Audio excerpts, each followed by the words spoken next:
오늘은 풍랑에 대처하는 방법이라는 제목으로 하나님 말씀을 듣겠습니다. 여러분, 같은 그림을 보아도 위로 보느냐 밑으로 보느냐에 따라서 완전히 다른 느낌이 납니다. 같은 말을 들어도 어떤 마음 상태에 따라서 그 말이 좋게 들리고 기분 나쁘게 들립니다. 무엇이냐 하면 어떻게 보느냐, 어떻게 듣느냐 중요하다는 것이지요. 오늘도 여러분 하나님 말씀을 듣습니다. 어떻게 들으시겠습니까? 진리의 말씀으로 마음밭으로 좋은 밭이 되어서 들으시겠습니까? 아니면 귀를 막고 그냥 앉아서 시간 가기를 기다리고 계시겠습니까? 첫 번째 그림을 한번 보여주실까요? 여러분, 아주 예쁜 왕관을 쓴 공주같이 보이죠? 머리도 풍성합니다. 그리고 꽤 주름이 좀 있는 듯 하지만 젊게 보입니다. 그렇죠. 아름다운 여인, 젊은 여인처럼 보여요. 그런데 여러분, 이 그림을 거꾸로 고개를 한번 돌려보실까요? 힘드시죠? 그래서 친절하게 제가 그림을 돌려놨습니다. 두 번째 그림을 보시죠. 여러분, 똑같은 그림인데 거꾸로 했어요. 어때요? 완전히 나이가 들었죠. 이건 그 공주가 아니에요. 젊은이가 아니에요. 나이가 들은 굉장히 고생한, 주름이 많은, 그리고 푸석한 머리에 늙은 여인입니다. 똑같은 그림이에요. 그 다음 세 번째 보여주실까요? 똑같은 그림입니다. 근데 위로 보니까 젊은 여인이고요, 밑으로 보니까 늙은 여인이에요. 여러분, 같은 말씀을 들어도요, 하나님의 말씀을 같이 이 시간에 들어도 제목에 보여주시고요. 말씀 설교 제목. 어떤 사람은 이 말씀을 좋은 말씀으로, 성령의 말씀으로, 하나님 말씀으로 잘 듣는 사람이 있고요, 어떤 분은요 또 그 소리, 고리타분한 소리, 설교하고 있네, 이렇게 듣는 분들이 있다는 것이죠. 여러분, 하나님의 말씀은 진리입니다. 진리는 그 자체로 이미 검증이 된 거예요. 여러분 안에 하나님을 믿는 믿음이 있고 예수 그리스도를 믿는 믿음이 있다면, 그러면 이 성경 말씀은 진리인 것입니다. 진리의 말씀은 이제 이미 검증이 된 거예요. 그래서 무엇을 들을까가 아니라 어떻게 들을까가 중요한 것입니다. 이 말씀이 진짜인지 아닌지 여러분, 이것을 밝히려고 이 성경이 오늘 말씀이 이게 진짜 맞는 얘기야? 예수님이 이 물결을 향해서 꾸짖었는데 잔잔해졌다는 게 이게 진짜야? 이거 동화책 아니야? 거짓말 아니야? 꾸며낸 얘기 아니야? 이렇게 의심하거나 검증할 이유가 없어요. 여러분, 이 하나님을 믿고 예수를 믿었다면 이 성경 또한 우리는 진리로 믿는 것이에요. 거짓이 없고 오류가 없고 잘못이 없고 어긋남이 없는 진리의 말씀입니다.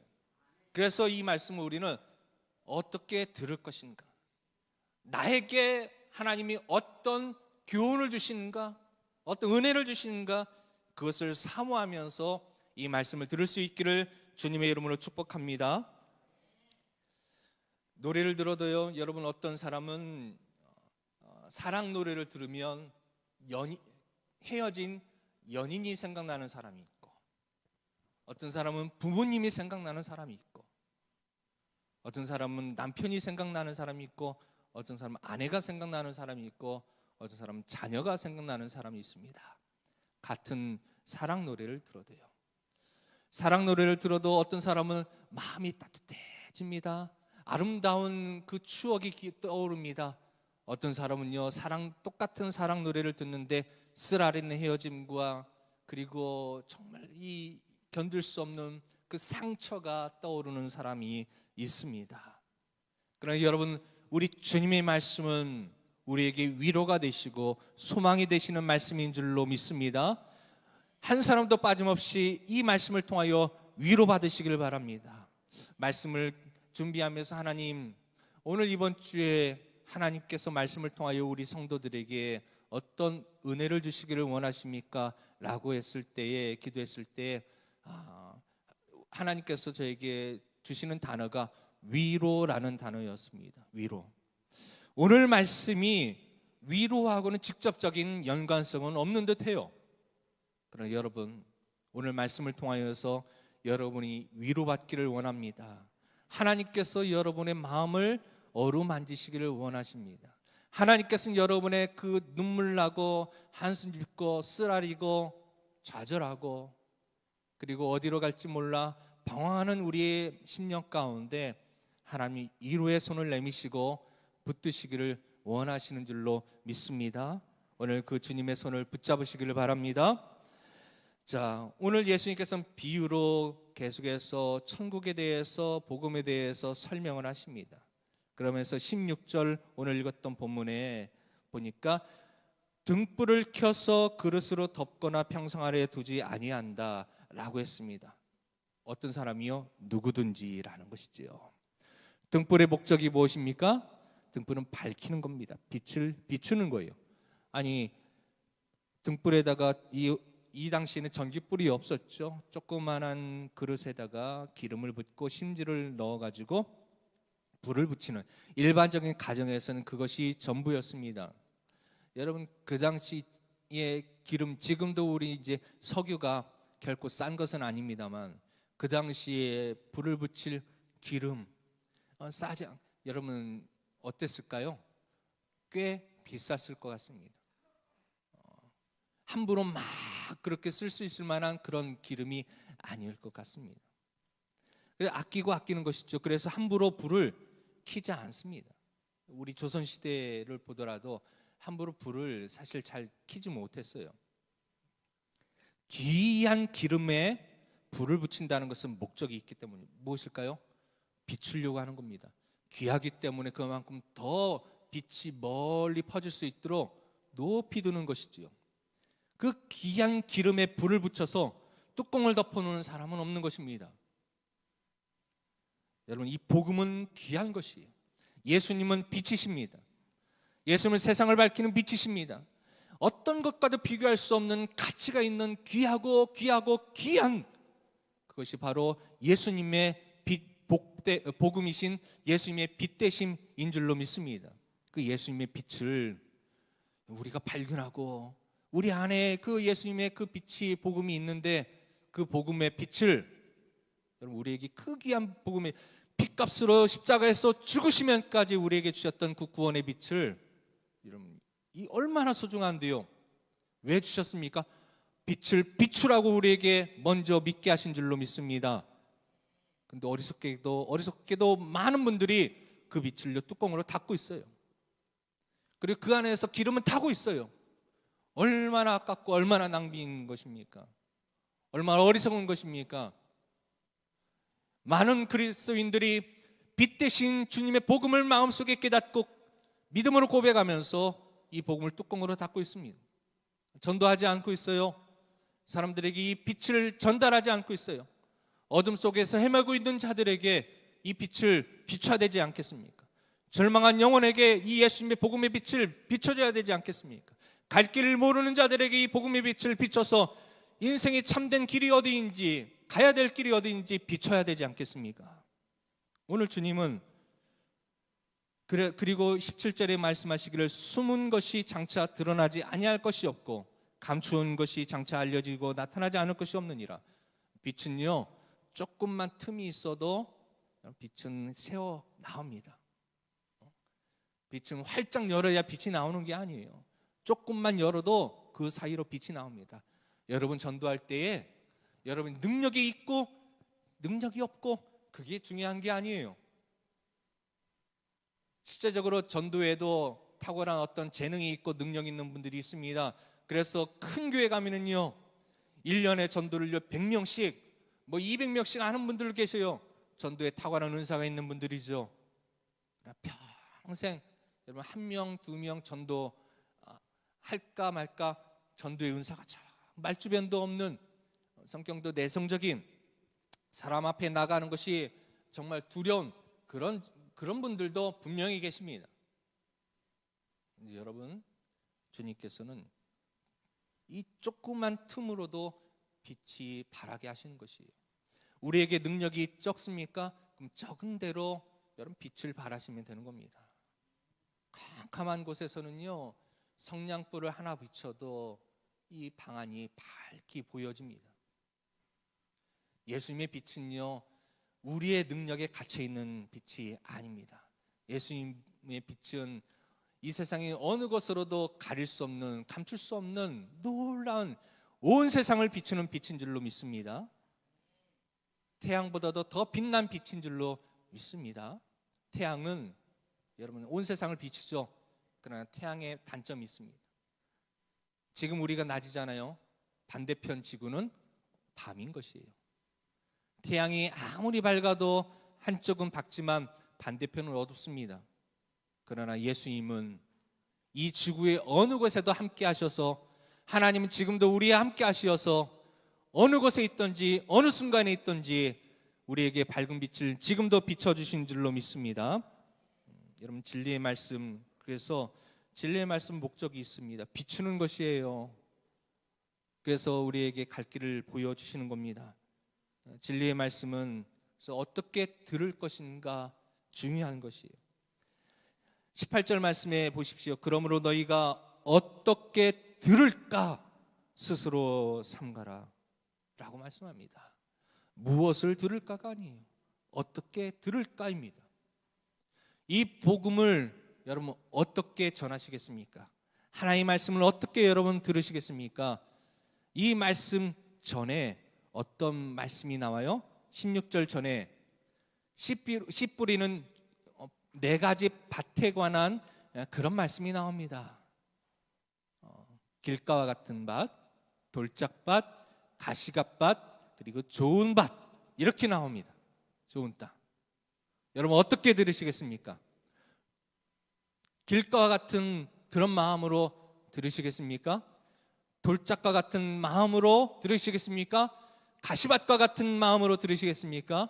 저는 바라기를 우리 모든 성도들이 좋은 밭이 되어서 말씀을 들으시기를 주님의 이름으로 축복합니다.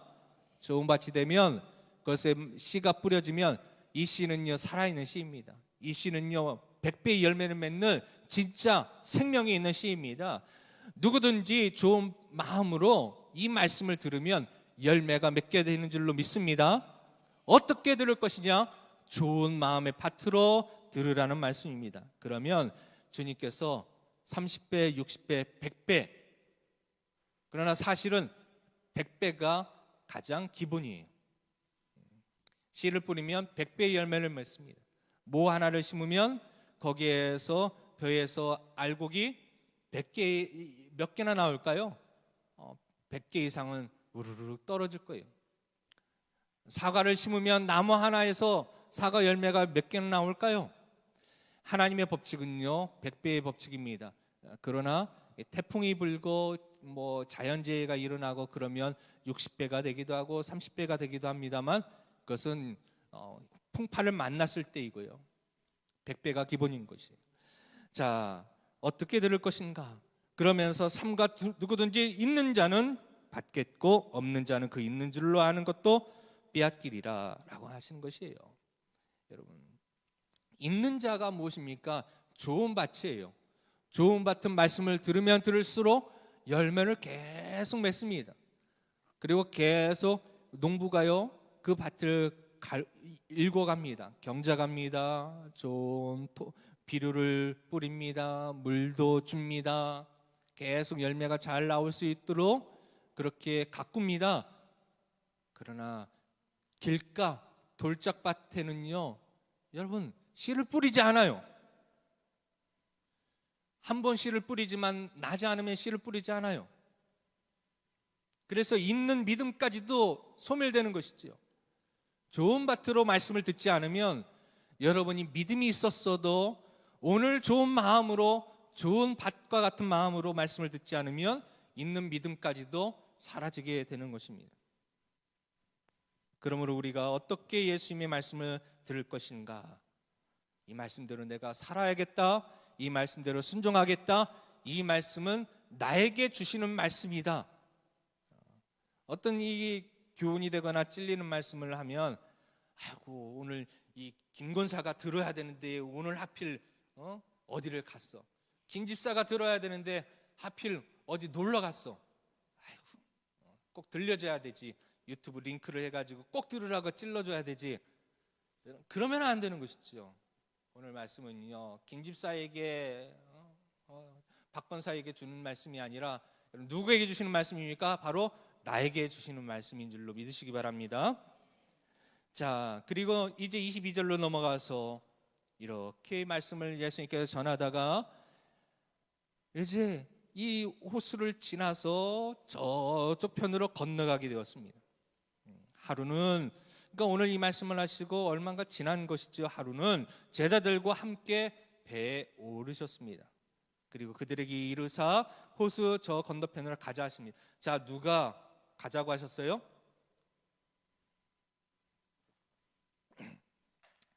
여기에 예수님이 등장하고 제자들이 등장합니다. 누가 배에 올라서 저쪽으로 가자고 누가 말씀하셨어요? 예수님이 하셨습니까? 제자들이 하셨습니까? 예수님이 하셨죠. 분명히 배에 타서 저쪽 가자, 제자들아, 예수님이 말씀하셨어요. 제자들은 그래서 예수님 말씀을 따라 순종해서 배에 탔습니다. 그럼 우리도 예수님께서 믿음의 길을 걸어가라 말씀하셔서 예 주님, 믿음의 길을 가겠습니다. 예 주님 말씀대로 순종하겠습니다. 이 믿음의 배에 우리도 같이 타서 같이 건너가고 있습니다. 인생의 길을 건너가고 있습니다. 그런데 여러분, 아니 예수님께서 먼저 타자고 해서, 먼저 가자고 해서 배에 탔는데 가다 보니까 뭐가 23절에 뭐가 일어납니까? 광풍이 일어났습니다. 아니 그때 예수님은 뭐 하고 계셨어요? 주무시고 계셨어요. 다시 말씀드리면 예수님께서 조용하게 계셨다는 것입니다.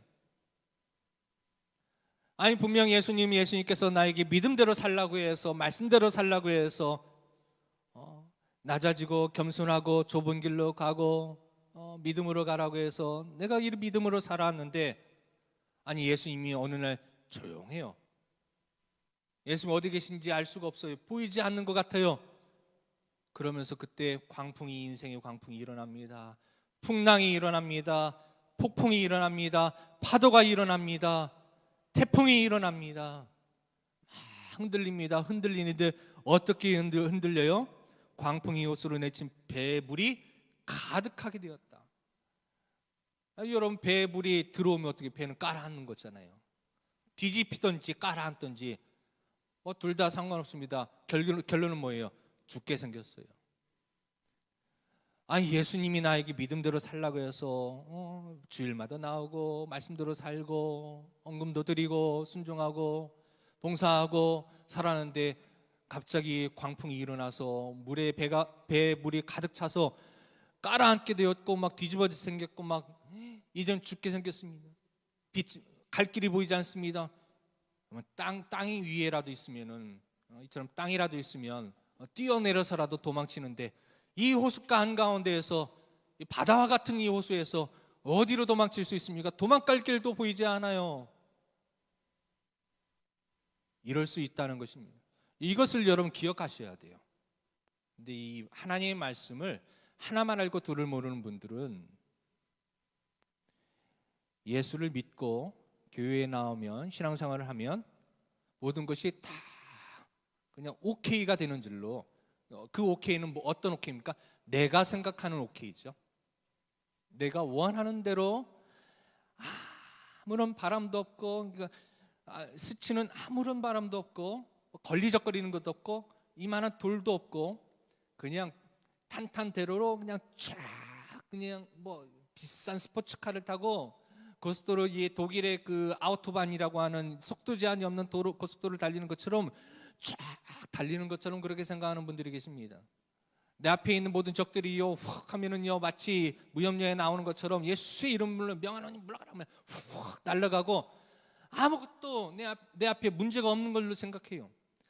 남편의 문제, 아내의 문제, 자녀의 문제, 직장의 문제, 사업의 문제, 건강의 문제, 뭐 입시의 문제, 관계의 문제, 아무것도 없는 것처럼 생각해요. 그런데 여러분 아셔야 됩니다. 예수님과 함께, 예수님이 가자고 해서 예수님과 함께 배에 탔어도 풍랑은 있다. 여러분 그것이 이해가 안 되십니까? 이해가 안 되세요? 그러나 여러분, 뱃사람이 평생 풍랑을 안 만나고 고기를 잡습니까? 뱃사람이 바다에 나갈 때 풍랑이 없기 때문에 바다에 나가는 겁니까? 때로는 풍랑이 있어도 바다에 나가서 물고기를 잡고, 뱃사람이라면 반드시 인생에 한 번쯤 풍랑을 만납니다. 풍랑을 만나지 않는다는 것은 불가능합니다. 여러분 인생이 있어서도 마찬가지예요. 인생도 광풍이 있습니다. 왜요? 이 세상이 죄로 물든 세상이기 때문이에요. 이 풍랑이 없는 세상은 어디입니까? 하나님 계시는 천국에만 풍랑이 없는 것이에요. 이 땅에서는 풍랑이 분명히 있다는 사실을 우리는 그것을 인정해야 됩니다. 비록 예수님과 함께 길을 걸어갈지라도 고난이 있는 것이에요. 근데 여러분 중요한 게 포인트가 끝에 나옵니다. 끝에 나와요. 첫 번째 아셔야 될 것은 예수님과 함께 배에 탔어도 풍랑은 만날 수 있다. 그러므로 지금 여러분이 만난 풍랑이 무엇입니까? 근데 중요한 것은 예수님 없이 만난 풍랑은 문제예요. 그러나 예수님과 함께 만난 풍랑은 그것은 기적을 체험하는 하나님의 은혜인 줄로 믿습니다. 예수님과 함께 만난 풍랑이냐, 예수님 없이 만난 풍랑이냐, 그건 너무나 차이가 있는 것이에요. 예수님과 함께 풍랑을 만나더라도 예수님과 함께 풍랑을 만나시기 바랍니다. 그때 제자들이 얼마나 겁을 먹었어요. 정말 죽을 것 같았어요. 살랑살랑이 아니고요, 진짜 죽을 것 같아요. 도망갈 곳이 없잖아요. 이 호수 한가운데에서, 풍랑이 있는 데서 길도 보이지 않아요. 여러분 우리 인생 가운데 그런 적 있으시잖아요. 아무도 나를 도와줄 수 없고, 또 내가 어디로 문제를 풀 수 있는 방법도 보이지 않고, 꼼짝없이 그냥 거기서 야 죽게 생겼다, 그런 상황들이 여러분 살아가면서 있지 않으셨습니까? 있지 않으셨습니까? 그때 여러분 예수님과 함께한 제자들은요, 누구를 찾습니까? 예수님을 찾아요. 여러분이 어려움을 당할 때, 풍랑을 만날 때 풍랑에 어떻게 대처해야 됩니까? 예수님 찾는 것이 제일 먼저인 줄로 믿습니다. 예수님 앞에 나와서 예수님께 부르짖으십시오. 예수님, 우리가 죽겠나이다. 주님 너무나 힘들어요. 주님 너무나 괴로워요. 주님 너무나 아파요. 주님 너무나 슬퍼요. 주님 너무 지쳤어요. 여러분 주님께 여러분 마음을 그대로 고백하십시오. 죽겠나이다 제자들이 얘기했을 때 어떤 경우는 예수님께서 제자들을 꾸짖으셨어요.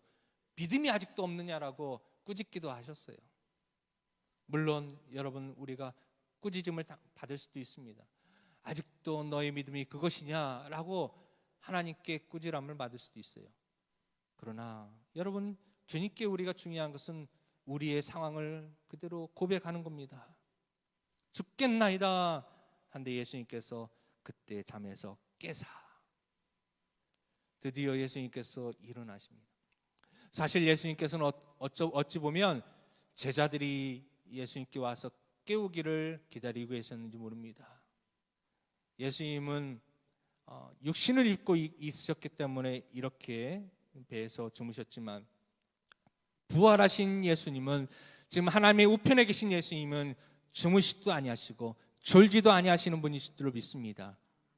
그러나 우리가 이 제자들 마음처럼 부르짖어서 주님을 깨우셔야 됩니다.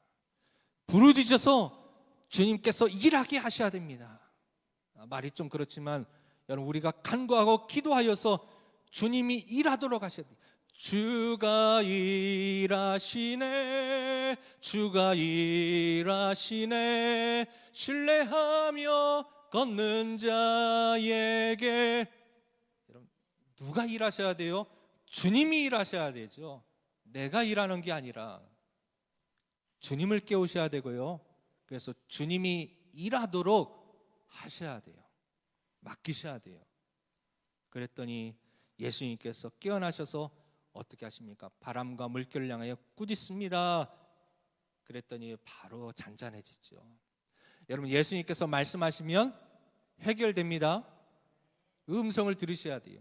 예수님께서 일하시도록 하셔야 돼요. 내가 아무리 배를 붙잡고 있어도 소용없습니다. 흔들리는 배 흔들리지 않도록 중심을 잡아도 소용없어요. 바다에 풍랑이 일어서 물이 가득 찬데 그거 아무리 밖에서 퍼내도요 소용없습니다. 뭐 해야 돼요? 주님 깨우는 게 제일 중요합니다.